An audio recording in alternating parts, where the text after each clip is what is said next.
Death current അധ്യായം 12.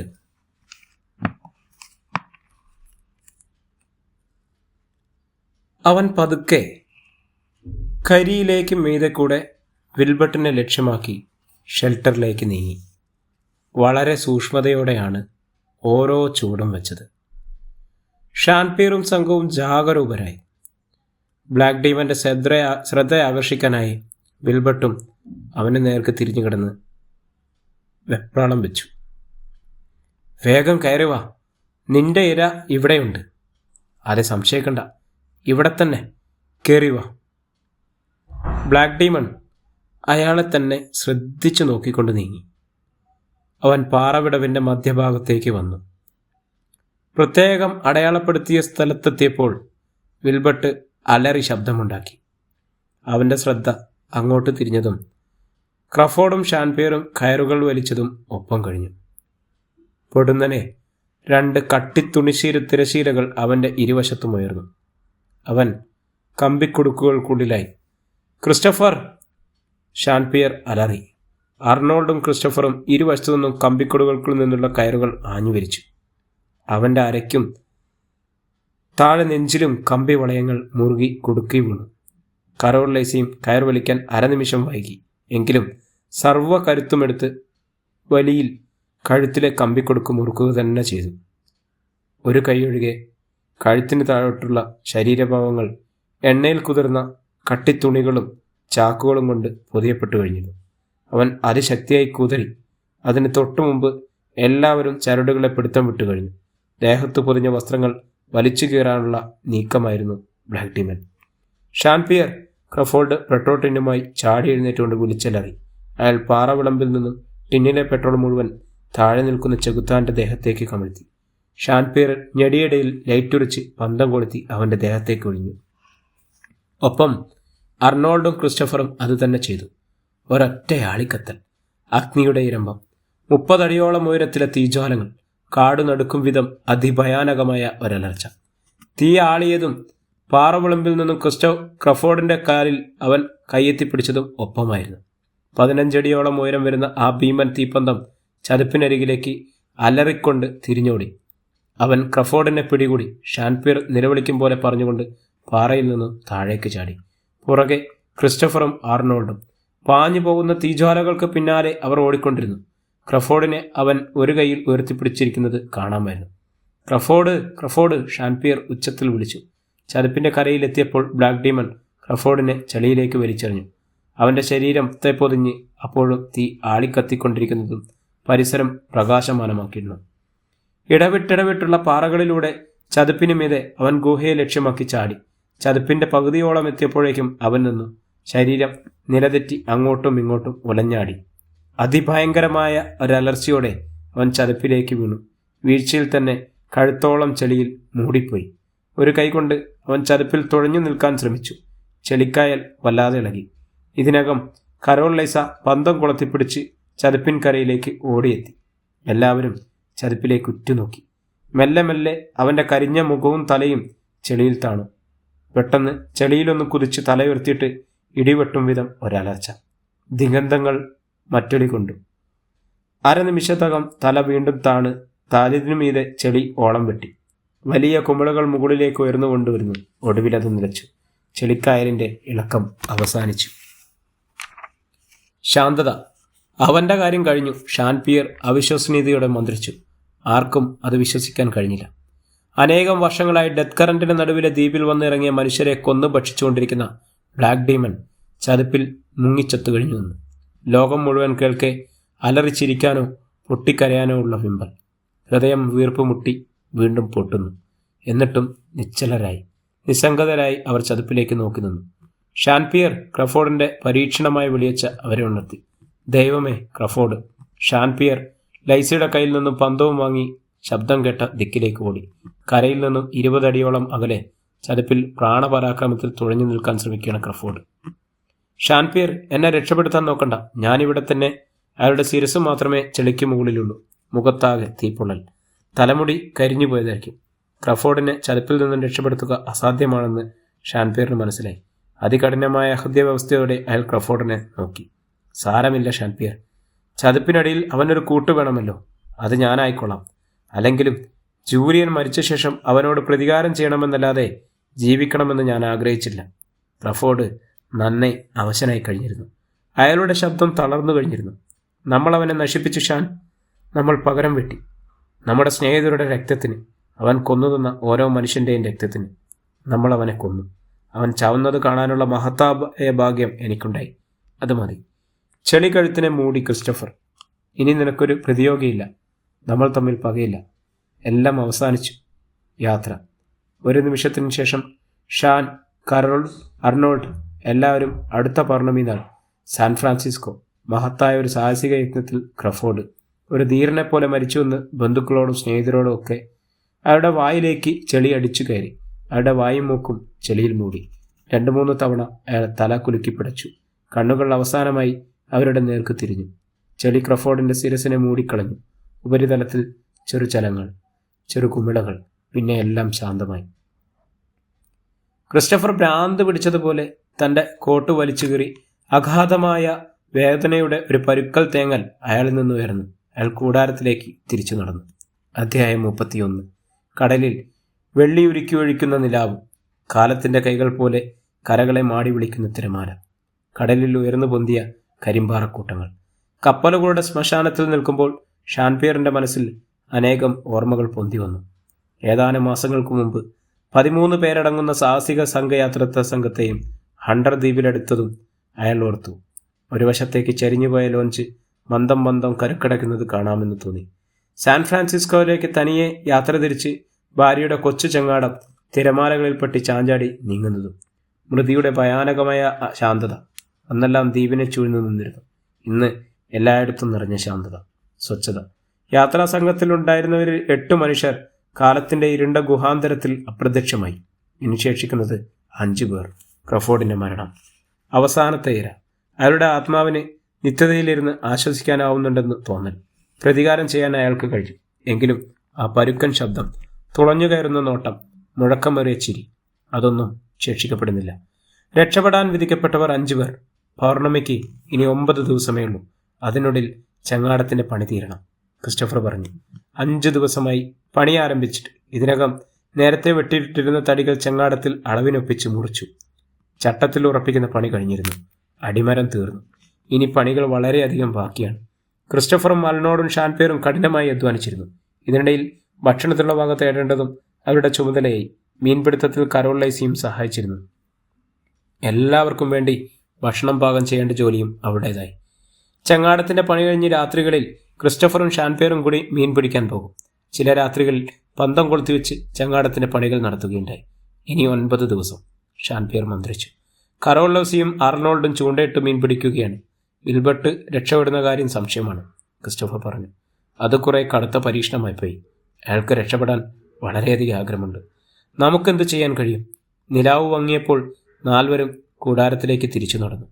Wilbert കൂടാരത്തിൽ കിടന്ന് ഞരങ്ങുകയും മൂളുകയും ചെയ്യുന്നുണ്ട്. അയാളുടെ നില ദയനീയമായി തീർന്നിരുന്നു. ഒടിഞ്ഞ കാലുകൾ രണ്ടും നീരു വീങ്ങി പഴുത്തു തുടങ്ങി. നട്ടലിന് സാരമായ തകരാറുകളുണ്ട്. തനിയെ എഴുന്നേറ്റിരിക്കാൻ പോലും സാധ്യമല്ല. ഇടയ്ക്കിടെ കലശായ പനിയും ചുമയും അയാളെ കുഴക്കി. അതികഠിനമായ വേദനയാണ് അയാൾ ഓരോ നിമിഷവും അനുഭവിച്ചുകൊണ്ടിരിക്കുന്നത്. വേദന ദുസ്സഹമായി തീരുമ്പോൾ കൊച്ചുകുട്ടിയെപ്പോലെ അയാൾ വാവിട്ട് കരയാൻ തുടങ്ങും. ഭക്ഷണം കഴിക്കുന്നത് വളരെ അപൂർവമായി. ശരീരം മെലിഞ്ഞു വിളറി അസ്ഥികോലമായി. രാത്രിയിൽ കരോൾ ലൈസ ഭക്ഷണം കൊണ്ടുചെന്ന് കൊടുത്തപ്പോൾ അയാൾ ശാന്തനായി ചോദിച്ചു, ഇനി 9 ദിവസം മാത്രമല്ലേ കരോൾ? അതെ, 9 ദിവസം. അത് കഴിഞ്ഞാൽ നമ്മൾ രക്ഷപ്പെടും, തീർച്ചയായും. ആ ചെകുത്താനുണ്ടല്ലോ, ബ്ലാക്ക് ഡീമൺ, അവൻ ചാവുന്നത് വരെ എനിക്ക് രക്ഷപ്പെടണമെന്ന് ആഗ്രഹമില്ലായിരുന്നു. നമ്മൾ രക്ഷപ്പെടും വിൽബർട്ട്. അതെനിക്കറിയാം. രക്ഷപ്പെടാനല്ലെങ്കിൽ പിന്നെ ഞാനെന്തിന് ആ ചെകുത്താനെ അതിജീവിച്ചു? ഞാനെന്തിന് അവസാനത്തെ 5 പേരിൽ ഒരാളായി? പക്ഷേ ദിവസങ്ങൾ ചെല്ലുന്തോറും വിൽബർട്ടിൻ്റെ ആരോഗ്യനില കൂടുതൽ വഷളായി തീർന്നുകൊണ്ടിരിക്കുകയാണ്. ചങ്ങാടത്തിൻ്റെ പണി മുഴമിക്കാറായി. രാത്രിയിൽ ഒരുമിച്ച് കൂടിയിരുന്ന് സംസാരിക്കുന്നതിനിടയിൽ ഷാൻപിയർ പറഞ്ഞു, ചങ്ങാടത്തിൽ കയറി ഡെത്ത് കറന്റ് തരണം ചെയ്താൽ മാത്രമേ 1000കണക്കിന് മൈൽ ചുറ്റളവിൽ കടൽ മാത്രമാണ്. എവിടെ എത്തിയെന്ന് എനിക്കൊരു ഊഹമില്ല. രക്ഷപ്പെടാൻ വേണ്ടി മാത്രമാണ് നമ്മൾ ശേഷിച്ചത്. കരോൾ ലൈസ പ്രതീക്ഷയോടെ പറഞ്ഞു. എനിക്ക് നല്ല വിശ്വാസമുണ്ട്. ക്രിസ്റ്റഫർ മൗനം അവലംബിച്ചു. കഷ്ടിച്ച് 1 മാസത്തേക്കുള്ള ഭക്ഷണവും വെള്ളവും മാത്രമേ നമുക്ക് ചങ്ങാടത്തിൽ കരുതാൻ കഴിയൂ. അതിനുള്ളിൽ നമ്മൾ എവിടെയെങ്കിലും എത്തിയില്ലെങ്കിൽ മരണം നിശ്ചയം, അർണോൾഡ് അഭിപ്രായപ്പെട്ടു. മീൻപിടുത്തം മുറയ്ക്ക് നടന്നുകൊണ്ടിരിക്കുന്നത് ചങ്ങാടത്തിൽ കരുതിക്കൊണ്ടുപോകാനുള്ള മത്സ്യം ഉണക്കി സൂക്ഷിക്കാൻ അവർക്ക് കഴിഞ്ഞു. ചങ്ങാടത്തിൻ്റെ പണികൾ മിക്കവാറും തീർന്നു. പാമരങ്ങൾ കൊണ്ട് കെട്ടിയുറപ്പിച്ചു. പായകൾ കെട്ടിച്ചുരുട്ടി ധാന്യമാവ് നിറച്ചു കൊണ്ടുവന്നുള്ള കട്ടിയുള്ള ചണച്ചാക്കുകൾ ടെൻറ്റുകളായി കെട്ടാൻ ഉപയോഗിച്ചു. ക്യാൻവാസും മറ്റും കൊണ്ടാണ് പായകൾ തീർത്തിരുന്നത്. ഒരു കൂടാരമൊഴികെ മറ്റെല്ലാം അതിനായി അഴിച്ചു മാറ്റിയിരുന്നു. ഇനി അവസാന മിനുക്ക് പണികൾ മാത്രം. വിൽബർട്ടിൻ്റെ നില പിന്നെയും വഷളാവുന്നു. പലപ്പോഴും അയാൾക്ക് ബോധം നഷ്ടപ്പെട്ടു. സ്ഥലകാലങ്ങളിൽ തിരിച്ചറിയാതെയായി. ബോധമുണ്ടാകുമ്പോൾ പിച്ചും പെയ്യും പുലമ്പി. കരോൾ അടുത്തിരുന്ന് അയാളെ ശുശ്രൂഷിച്ചു. ദ്വീപിൽ നിന്നും പുറപ്പെടാൻ 2 ദിവസം മാത്രമേ ശേഷിച്ചിരുന്നുള്ളൂ. രാത്രിയിൽ വിൽബർട്ടിന് കലശായ ജ്വരം ബാധിച്ചു. ഒരു വേള ബോധം വീണപ്പോൾ അടുത്തിരുന്ന കരോളിനോട് അയാൾ ചോദിച്ചു, നമ്മളെന്നാണ് പുറപ്പെടുക? കരോൾ മന്ത്രിച്ചു, മറ്റന്നാൾ രാത്രിയിൽ. എനിക്ക് നടക്കാൻ കഴിയാത്തതുകൊണ്ട് നിങ്ങൾ എന്നെ താങ്ങിയെടുത്ത് കൊണ്ടുപോയി ചങ്ങാടത്തിൽ കിടത്തണം. അങ്ങനെ ചെയ്യാം.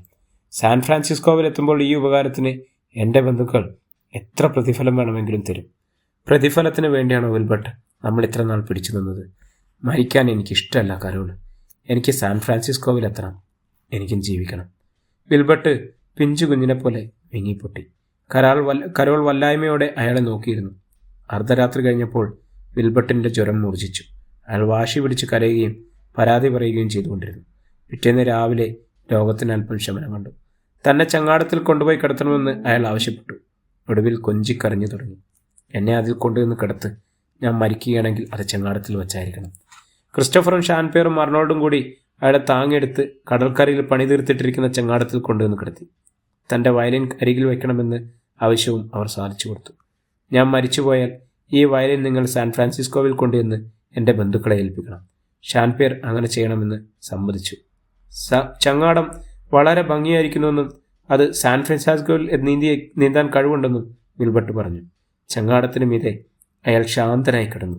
പക്ഷേ ആ ശാന്തത അധികം നേരം നീണ്ടു നിന്നില്ല. ഉച്ചയോടുകൂടി രോഗം മൂർച്ഛിച്ചു. അയാൾ ബോധഹീനനായി. കുറേ കഴിഞ്ഞ് ബോധമുണർന്നപ്പോൾ അയാൾ വിക്കി പറഞ്ഞു, നമ്മൾ സാൻ ഫ്രാൻസിസ്കോവിൽ എത്തിയല്ലേ? വരണ്ടുടങ്ങിയ ചുണ്ടുകൾക്കിടയിലൂടെ നേർത്ത ഞരക്കം തേഞ്ഞിറങ്ങി. വീണ്ടും ബോധം മങ്ങി. അയാളുടെ ജീവൻ ദേഹത്തെ വിട്ട് സാൻ ഫ്രാൻസിസ്കോവിലൂടെ അയാളുടെ ജന്മനഗരത്തിലേക്ക് സാവധാനം ചിറകടിച്ച് പറന്നുപോയിക്കൊണ്ടിരിക്കുന്നു. അധ്യായം 32. വിൽബർട്ട് ചങ്ങാടത്തിന് മീതെ കിടന്നു മരിച്ചു. അത് അയാളുടെ അന്ത്യാഭിലാഷമായിരുന്നു. ജഡത്തിനരികിൽ അയാളുടെ പ്രിയപ്പെട്ട വയലിൻ. വിൽബർട്ടിൻ്റെ മരണം മറ്റു 4 പേരെയും അളവറ്റ് ദുഃഖിപ്പിച്ചു. രക്ഷപ്പെടാൻ ഒരു ദിവസം മാത്രം അവശേഷിച്ചിരിക്കെ മരണം വന്നു അയാളെ കൂട്ടിക്കൊണ്ടുപോയി. രക്ഷയുടെ കവാടത്തിൽ വെച്ച് അയാളുടെ സ്വപ്നം തകർന്നു. ദുഃഖമാചരിക്കാൻ പക്ഷെ സമയമില്ല. ജോലികൾ ഇനിയും ബാക്കിയുണ്ട്. ക്രിസ്റ്റഫറിൻ്റെ പ്രായോഗിക ബാധയുണ്ടതു. മൃതദേഹം മറവ് ചെയ്യണം. ക്രിസ്റ്റഫറും ഷാൻപിയറും കൂടി കുഴിവെട്ടി അതിനുള്ളിൽ വിൽബർട്ടിൻ്റെ മൃതദേഹം മറവ് ചെയ്തു. 4 പേരും ചേർന്ന് രാത്രിയോടെ ചങ്ങാടത്തിൻ്റെ അവസാന മെനുക്കുപണികളും തീർത്തു. അതിനുശേഷം കൂടാരത്തിലേക്ക് മടങ്ങി. ശരിക്കും ഉറങ്ങിക്കൊള്ളണം. നാളെ രാത്രിയിൽ നമ്മൾ പുറപ്പെടുകയാണ്. ക്രിസ്റ്റഫർ മറ്റു 3 പേരെയും ഓർമ്മിപ്പിച്ചു. അയാൾ സുഖമായി കിടന്നുറങ്ങുകയും ചെയ്തു. മറ്റുള്ളവർക്കാർക്കും ഉറങ്ങാനായില്ല. മരിച്ചവരെക്കുറിച്ചുള്ള ഓർമ്മകൾ മനസ്സിൽ കിടന്ന് പിടഞ്ഞു കരയുന്നു. അവസാനം വിൽബർട്ടും ഷാൻപിയർ ഓർത്തു. 13 പേരിൽ അവശേഷിക്കുന്നത് 4 പേർ മാത്രം. 4 പേരിൽ എത്ര പേർ കടൽ താണ്ടി സാൻ ഫ്രാൻസിസ്കോവിലെത്തും? ആരെങ്കിലും രക്ഷപ്പെടുമോ? സാധ്യത തീരെയില്ല. കടലിൽ മുങ്ങിച്ചാകാനായിരിക്കും വിധി.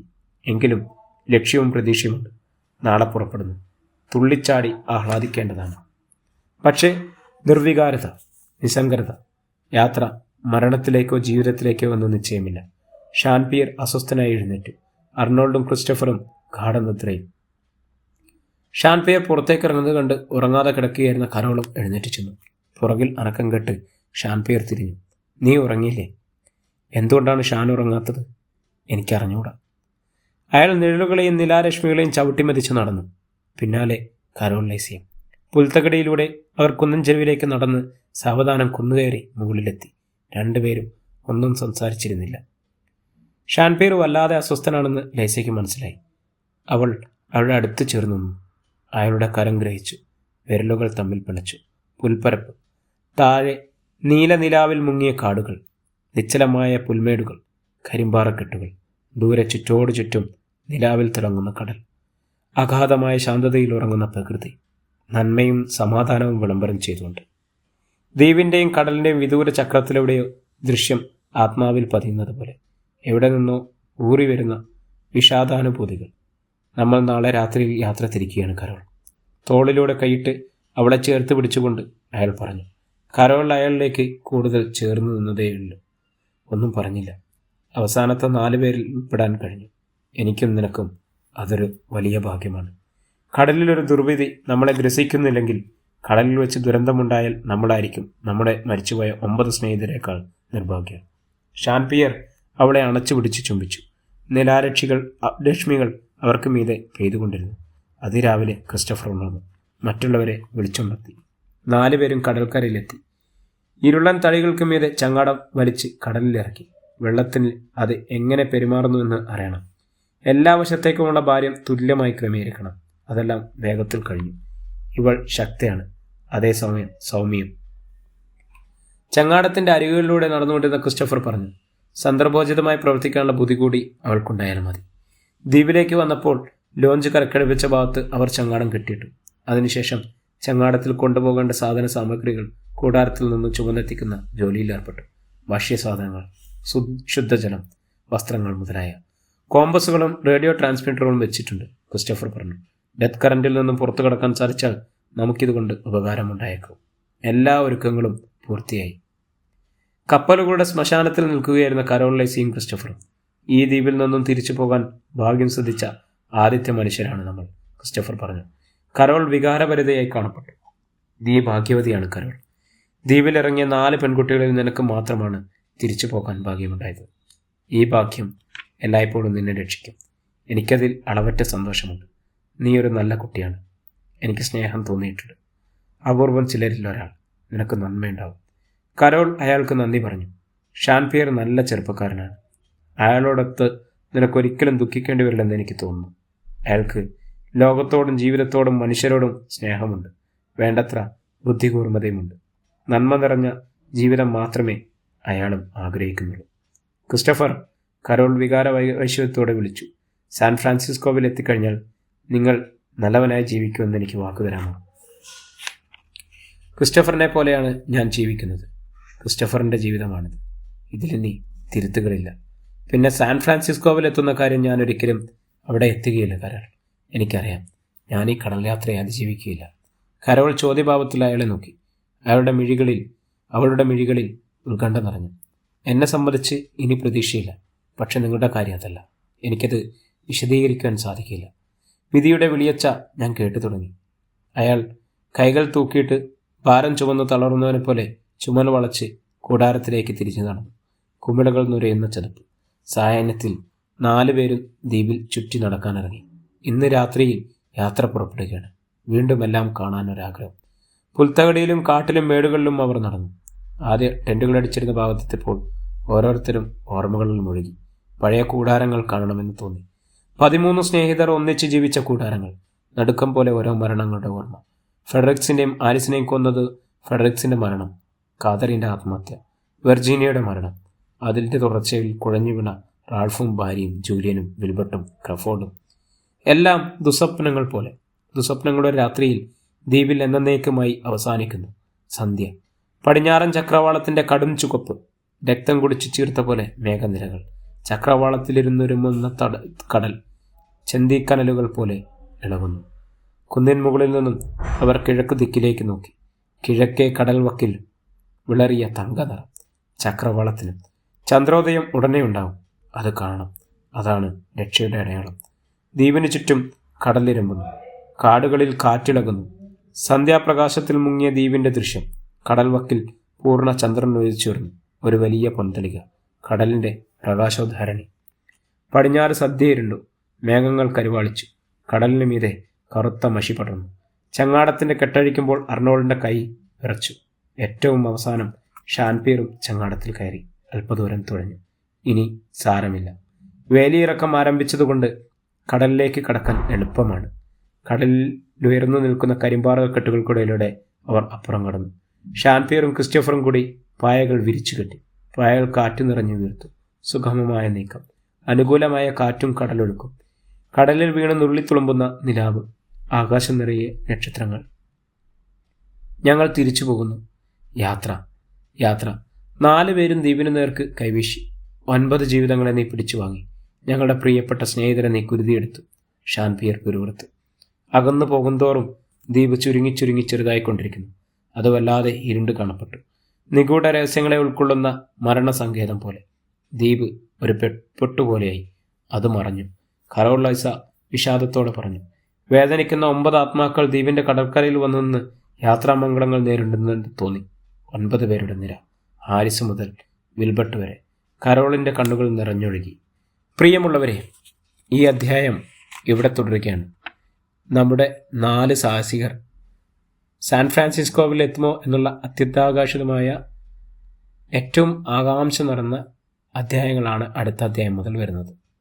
അപ്പോൾ നമ്മുടെ ചാനലൊന്ന് സബ്സ്ക്രൈബ് ചെയ്യാനും ബെല്ലൈക്കൺ അമർത്താനും മറക്കരുത്. എല്ലാവർക്കും നന്ദി, നമസ്കാരം.